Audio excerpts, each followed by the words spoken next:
Halper Show. I'm your host, Katie Halper, coming at you live. En vivo.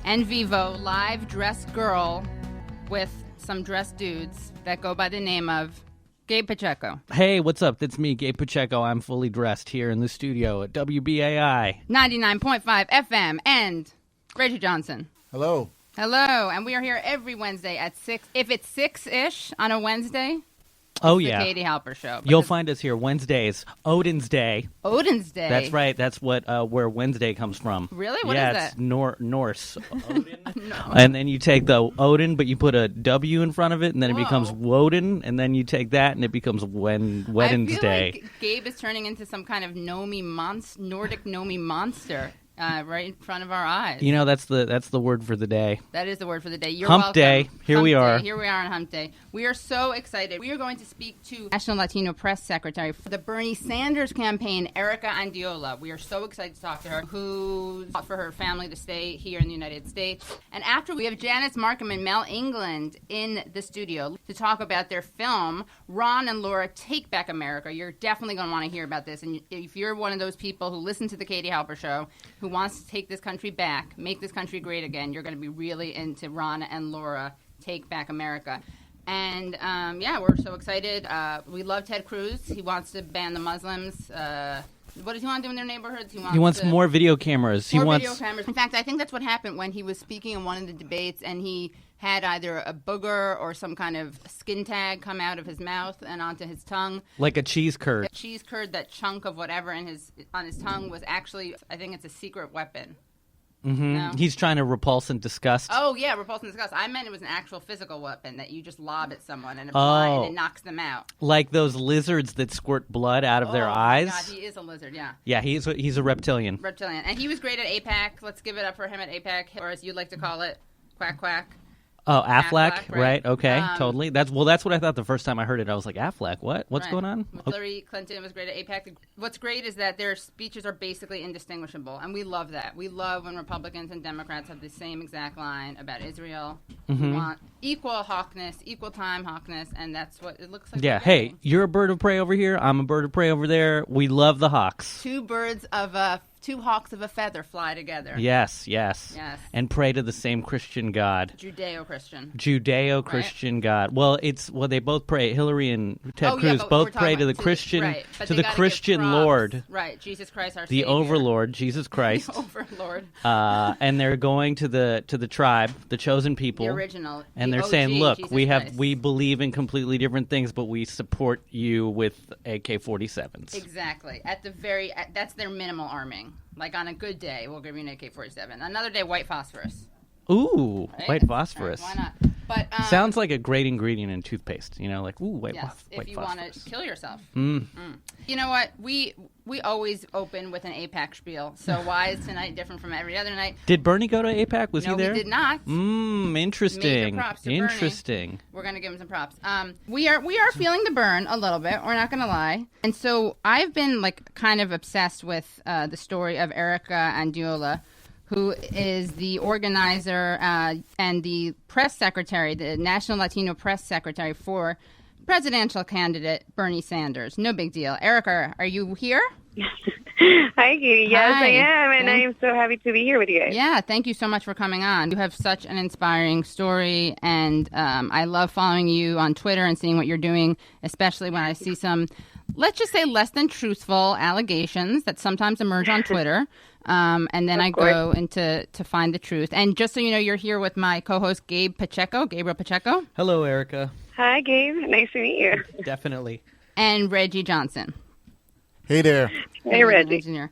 So can you tell us a little bit about your story, how you got involved in this movement, how you got involved in the Dreamers movement, and then more specifically Sanders? But just if you could just share a little bit about your biography. Yeah, absolutely. I've been organizing with the Dreamer movement for a couple of years now. I started here in Arizona, where, we got started out of, and a law that passed here that basically took away our in-state tuition here in the state. And, students at the university that I went to at ASU, we started organizing, and we started organizing against this law, but eventually, we got very involved in the immigrant rights movement, pushed for the DREAM Act, pushed for DACA, which gave us the ability to work legally here in the U.S.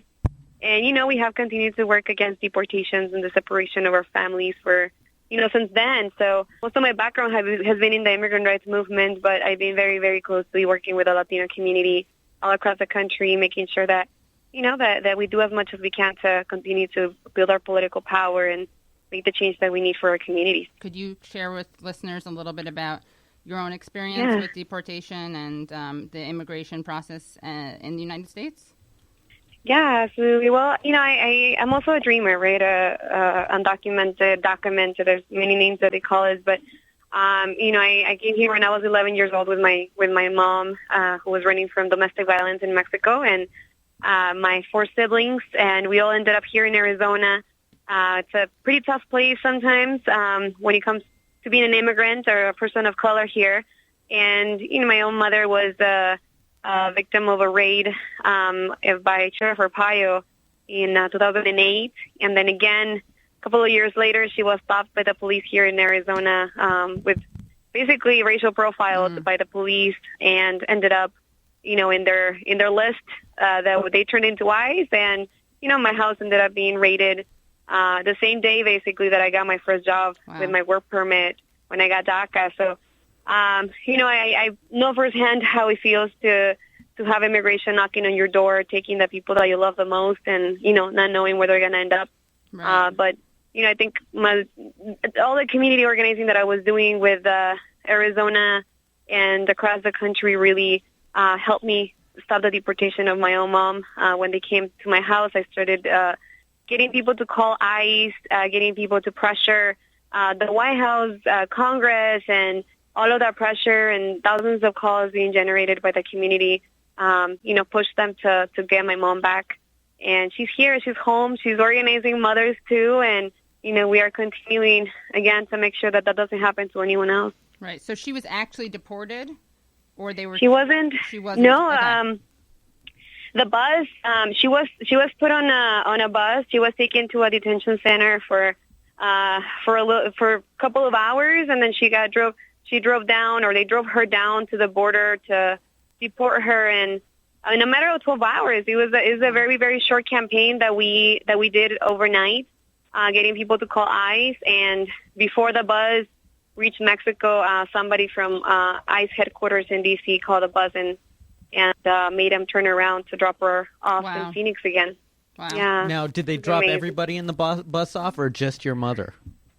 No, that's the problem. Right. Everybody who was there, who she was able to meet, who she was able to talk to, and who were all chained up just like her, got deported. And so, it's a big problem, and it's a bigger problem than just, my own family. There's millions of people who get deported every day and who are either deported or are still in detention centers, right, that continue to grow their power. And unfortunately, right, there are also companies that get money to detain our community. So obviously they're going to do everything they can to keep us in there. So you're saying that there are for-profit prisons that are making money off of immigrants being detained.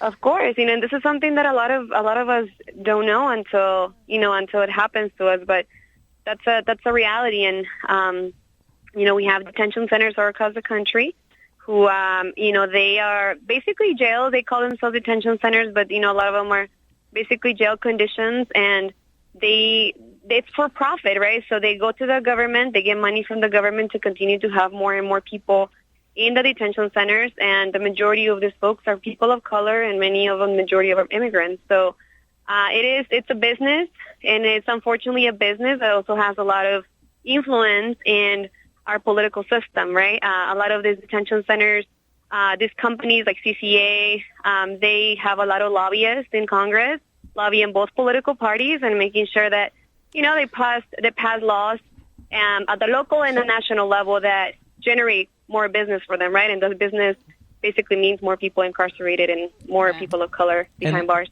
These are also companies that have stockholders, and some of those stockholders are politicians. Oh, yes. Ah, okay. And some of them are actually running for president. Oh, snap. Oh, wow. I didn't want to fire shots, No, but who knew? but who Wow. knew that some of our Wow. politicians were actually profiting off of the carceral state and carceral prison industrial complex. Yeah, and keeping our vital working immigrant communities as second-class citizens. Right. Yeah. I'm not gonna say anything, but let's see. well, let's use that to pivot to how you got involved in the Bernie Sanders Of course. campaign. How did that happen? Well, it's very connected, right? And I think for a lot of us to really understand the political system, and when I say those folks also have some of our political figures in their hands, I'm talking about not just prison companies, but also we're talking about many other companies, right, that continue to grow, that continue to grow their power, their wealth.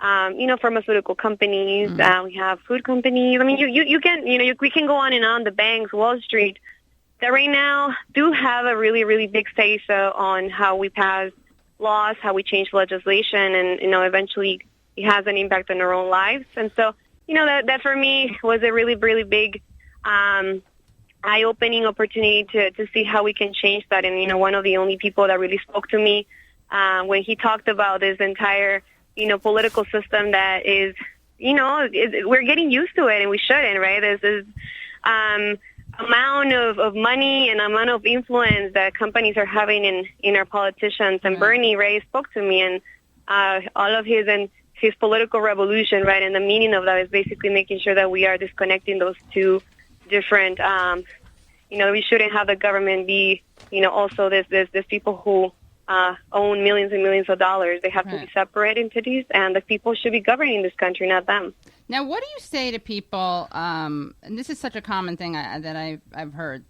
People often say, he's pie in the sky. He has great ideas, but they're never going to happen. Or people are really racist and sexist and have a lot of privilege if they think that they can back Bernie Sanders. All these things that people are saying. I just wanted to give you a chance to speak to any of those ideas because they are. I just want to say, just full disclosure, I think that there's always going to be pluses and minuses with political candidates and politicians. But if you just look at the difference between the way Bernie Sanders is attacking Hillary Clinton, which I would say is based on policy. I don't even know if I'd call it an attack. I would say criticizing or critiquing it. And it's, I think, consistently based on a systemic critique about the way politics and power and money works. And if you look at that versus the way that Hillary Clinton is attacking Bernie Sanders, which I think is a bad policy. I think it's going to backfire, and it already has started to, which is a much more personal attack. Every now and then, there'll be an attack based on an allegation that's just contradicted by facts, like where was my opponent when I was fighting for health care? Happened to be behind her, physically. Or, Jane Sanders goes out and talks to immigrant communities and then gets called a racist for doing that. Very, very creative relationship between truth and reality that we're seeing. So I just wanted to give you a chance to talk about those things. Of course. I mean, look, when Bernie announced his candidacy, one of the very first, things that he said when we ran, he said, when I ran for mayor, for Congress, for Senate, and now that I'm running for president, I want to run a positive campaign. Right. That means talking about the issues, right? We're talking about what really matters to the American people, to our communities. And, he keeps doing that. I mean, for him, it's not necessarily to go and attack his opponent, in this case, Hillary, on, what she has been attacking Bernie, but rather, let's talk about the issues. Right. Let's talk about, how much money you are getting from Wall Street. Let's talk about all of these things, right, that people care about.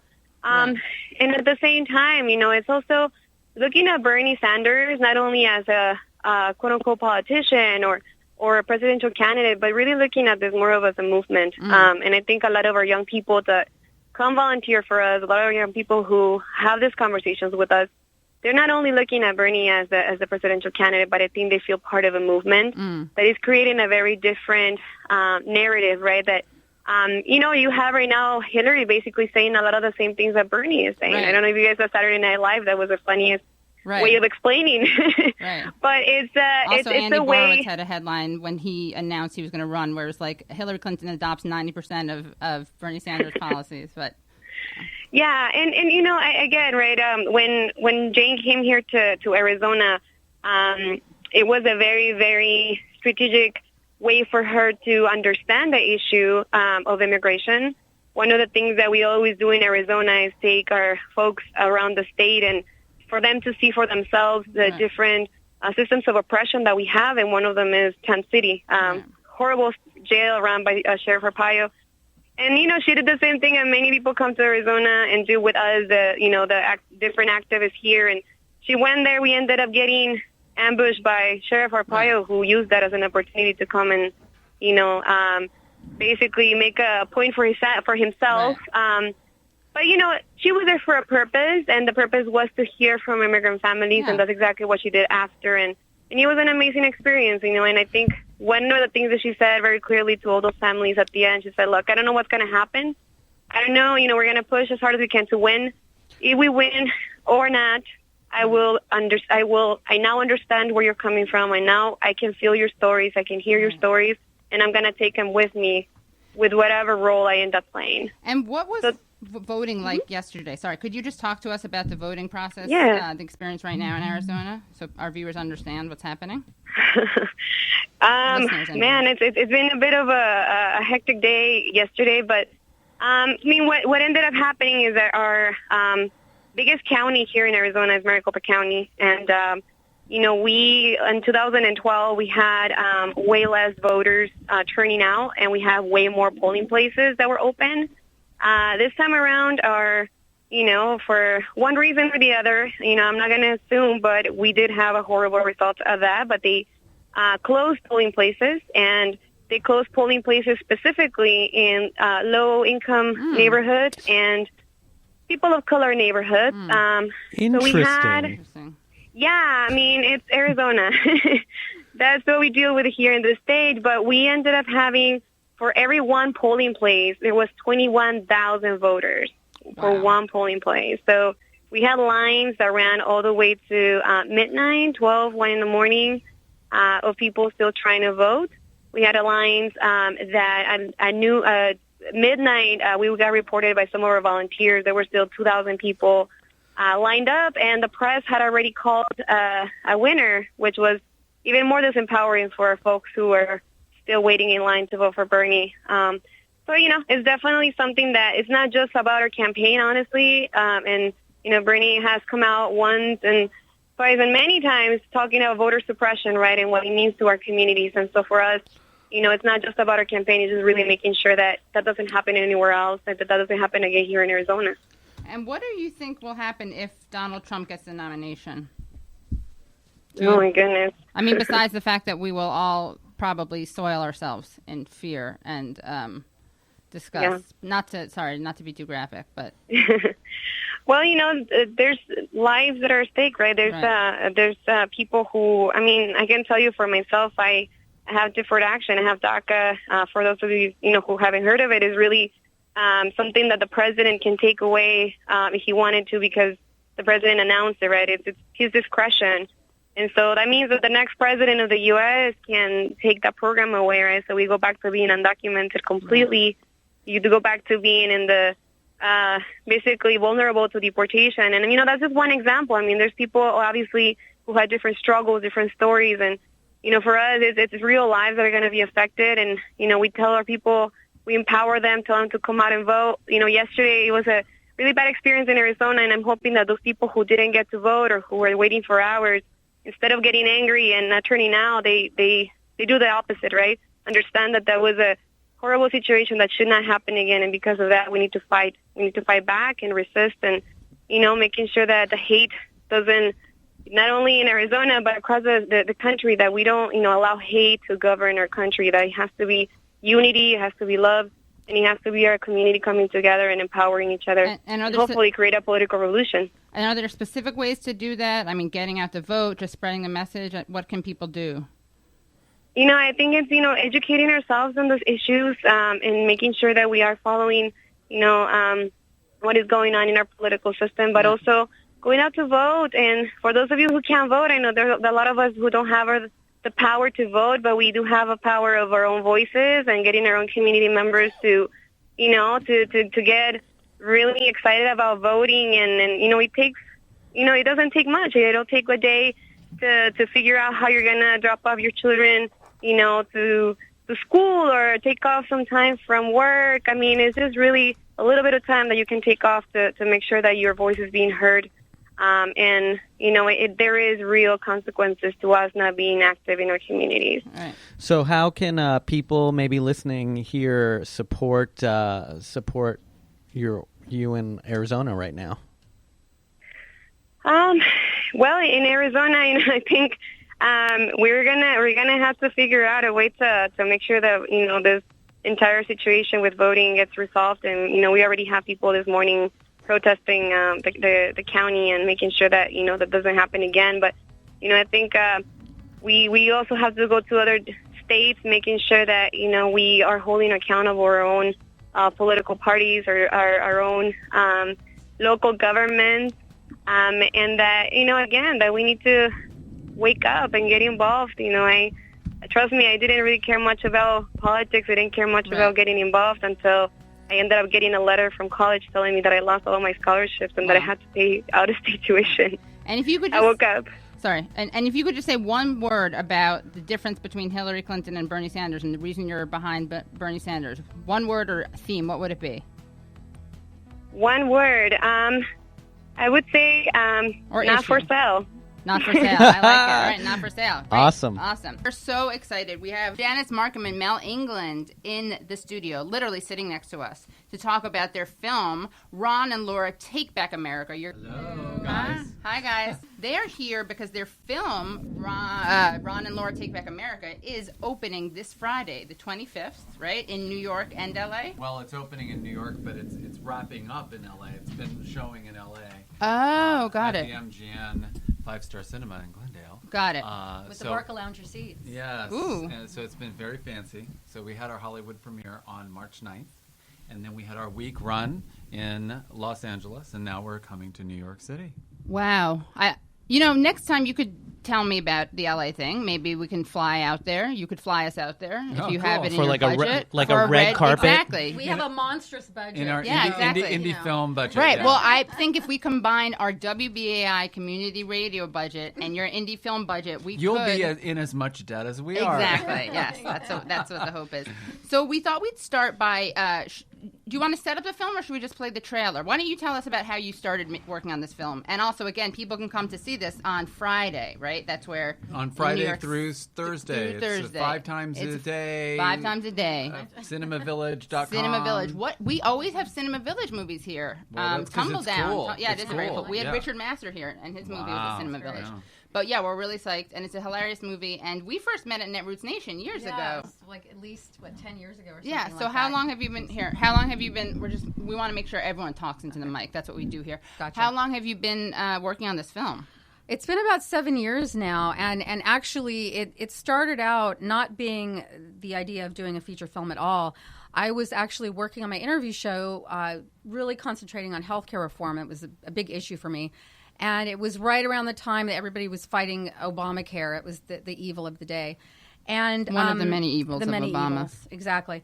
And I read about the CEO of Whole Foods, John Mackey, who had written this. John Mackey, that's the right name. Right? Yeah. Not Zachy. Is exactly. He had written this op-ed that got a lot of attention, basically decrying any kind of health care reform, but especially what Obama was trying to put out there.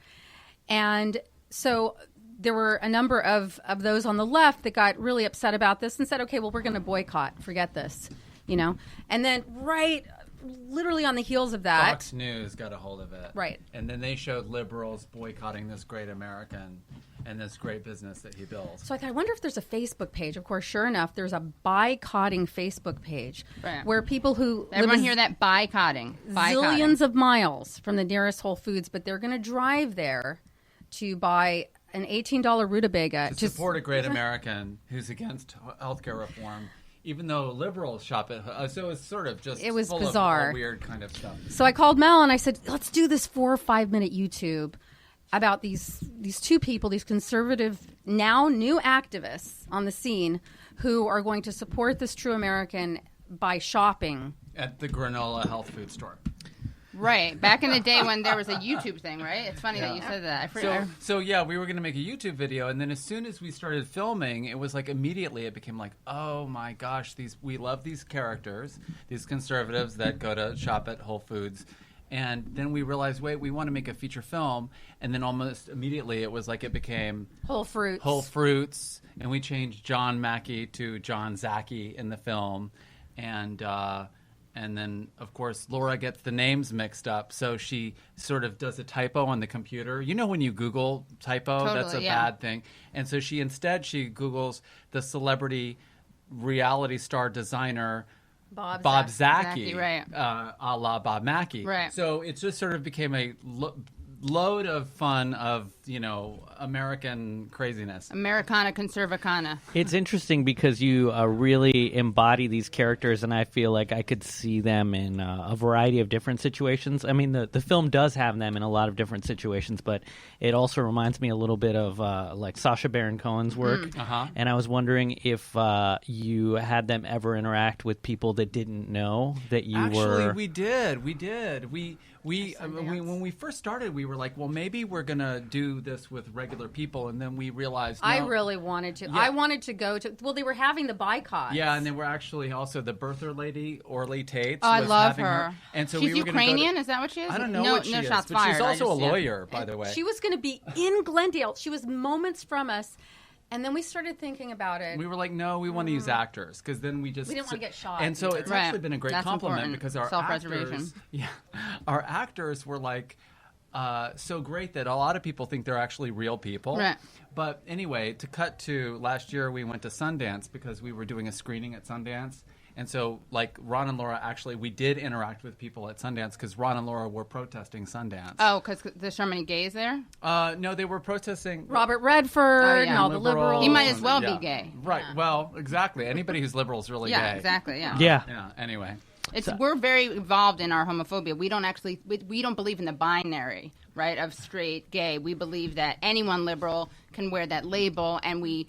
reject them because I'm trying to do like a critical, like a critical studies homophobic thing. I don't know if it's going to work. Well, no, I mean the gay agenda is really, real. Well, the thing is, it's really, I mean, as a gay, like I just want to say, there is a gay agenda. We want people to like dress nicer. Brunch, brunch. Brunch is important. Mimosas, for all mimosas for all. Exactly. Then healthcare. First mimosas, then healthcare. And speaking of mimosas and healthcare, we're going to play a little bit of a trailer.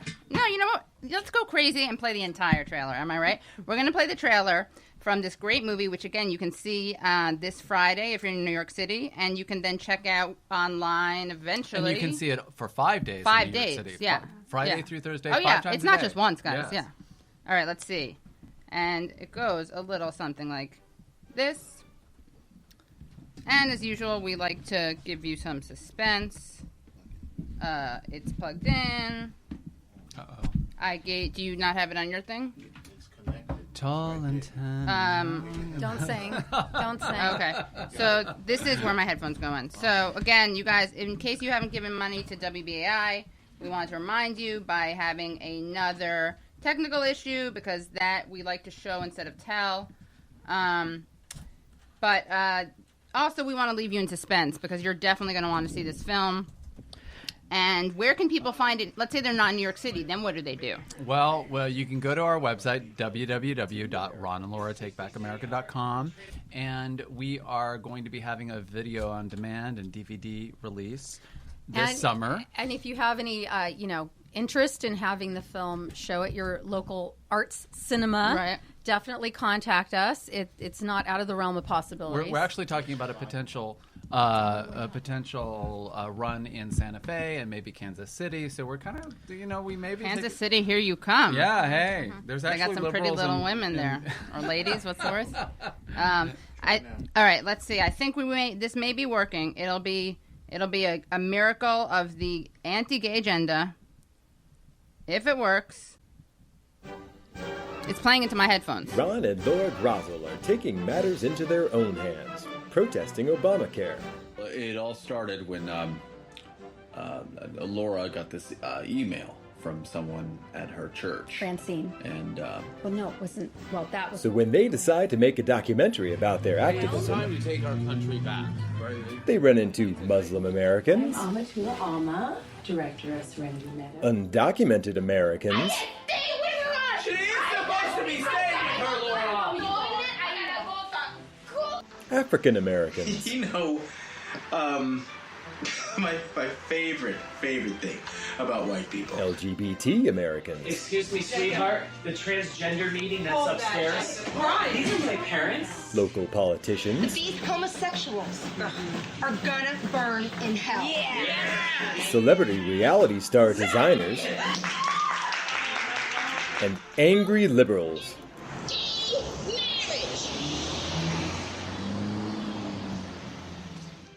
And when it's the end of days, Ron and I, want to be able to say that we did what we had to do, what we felt in our heart that we had to do to take our country back. That was Ron and Laura Take Back America. You can see that in theaters and check it out at ronandlauratakebackamerica.com. Check it out in New York City at Cinema Village on Friday, right here in New York. And then if you're not in New York, you just go to that website, that dear website. Now, you guys proceeded, you were very prescient because you started working on this movie before the rise of the Trump. Am I right? Yeah. Yeah, and we would always discuss this. I think that Mel was, definitely justified in being a little concerned that the Tea Party might just blow away, and then where would our movie be? That would have been terrible. And me being the Jew, the fatalist, going, Mel, no. you can laugh into the mic, by the way. This is a thing that we do. No, and I'm not just saying that everyone who comes on my show covers the mic. Oh, yeah. When they well, laugh, but yeah. No, but I do have a loud laugh, so it's good. Yeah. So ironically, you're not the Jew. You are the Jew, but you have the and, loud laugh. You're the fatalist. Okay. No, I grew up in the theater, so but Janice did anyway. But I was afraid that like any second now, the whole thing was going to unravel, and then but instead it just kept getting worse and worse and worse. I don't want to say there was like my grandmother's. No, I don't see it disappearing. And lucky for our movie, what is it? Good for our movie, bad for the country. Every time something horrible would happen in the news, we'd be like, well, at least it's good for our movie. Right. But I do want to say one thing about the whole conservative liberal thing. The one thing that we really did try to do too is be somewhat of an equal opportunity offender. And make fun of the liberals that will sign any petition. They haven't even read it. Right. I was very devoted to that because I grew up with hippie parents and like my mother went to AST and my first job was in a health food store. So we have our fair share of kind of poking fun at some of the hypocrisies and weirdnesses of like that dream catchers. I watched it last night, and one takeaway I had from it was that you are clearly playful around poking fun at everyone, and it reminds me like somewhat of like King of the Hill in that you have these characters that are fully lived in, and even though like you could watch it as a conservative and still. Like I was feeling for Ron and Laura. Exactly. Right? I was like, I hope they pull through. And actually, we hope that we were really concerned because we knew automatically because of the subject matter. Like at the time when we started this, Janice showed me this horrible video of a healthcare forum or town hall, and there was a guy, there was a lady in a wheelchair saying like, "Oh, I can't get health insurance because I have a pre-existing condition or whatever." And then this man started screaming at her at the top of his lungs, and we were like, "Well, we can't be that. Have them be exactly that." So they kind of get goofy and confused, and then Ron's got an anger management problem. But it was sort of a challenge. Like so many how can you make conservatives him do, likable? Right. So we were like, okay, Archie Bunker, Archie and Edith. So we followed that model. But at the same time, we wanted to also make fun of, because in, All in the Family, which is like God to us. Right. They also made fun of, like Mike Stivic was kind of also a jerk in a way. So it was sort of like, how do we do that? Right. You don't want to be self-righteous, pedantic, and only make fun of one side because it's just not funny. Right. At the same time, you're not doing this cop-out false equivalency, which drives me crazy. No, we would definitely be accused of leaning left. I mean, there's no getting around that because of the nature of what Ron and Laura are stumping for and decrying, and then they're actually coming from a base of fear, which I think is actually representative of many Americans. Yeah, in that. totally. So, I mean, and that's an important point because I think as liberals, we so often, in fact, Al Giordano was on our show and talking about the difference between an activist and an organizer and how an activist is all about his identity, an organizer wants to persuade instead of berate. And I do both on Facebook. I think you've been privy to some of my Facebook yes, berating. Katie. Yes, Katie.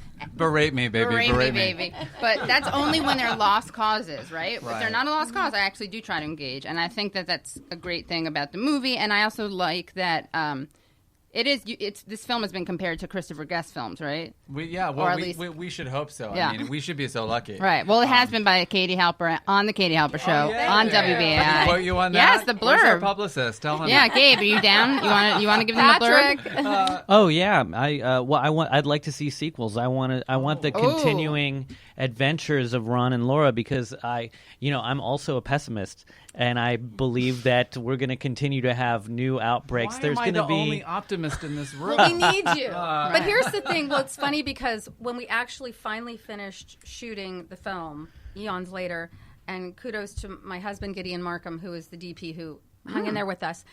But things, of course, kept happening in the news. We had gay marriage and all of these amazing things happen. And Mel and I would call each other, we need to be commenting. Ron and Laura need to be commenting on this. Right. So, where are Ron and Laura? Where's the voice of Ron and Laura? Yeah. Of reason. Yeah, the voice is evergreen. And as new things unfold. Right. Yeah. Right. But that's also why we were so concerned about sort of the tone that we set in terms of because we wanted, it's like, how can you make them likable even though maybe they're, misunderstood? Without endorsing their message, yeah. And, honestly, for me personally, because I had mentioned to you earlier, I came from Texas and a lot of my family is very conservative. So at the core of the story, there's this, their son comes out as gay, he wants to marry a black man, which, I mean, is just like that's all wonderful, right? It's like me, except I'm straight. Right. You want to marry a black man, so yeah. Well, I can't. Once you go black, that exactly. But no, seriously. So it's sort of like, how can we? I mean, like with my family, I still love these people, right? And totally. It's really hard. Right. Like, I mean, how can we as an American family all come together and love each other? How about having international? I'm gonna just take that one notch up. International you want to do the family. I'm just saying global. Global. F borders. F them. I guess. Well, maybe that's the next movie. Ron and Laura take over the world. Yeah, exactly. Yeah. Oh my God, I'd love to see European vacation. Yeah, exactly. And you're half Latino. You mentioned. Well, I'm half Hispanic. Yeah, but it's complicated. But hashtag it's complicated. Yeah. Well, no, but yeah, I was raised by my Mexican American family. My mother's adopted mother, and then on my birth mother's side, I'm actually Navajo and Pueblo. So it's but my father's a white guy, so therefore the England.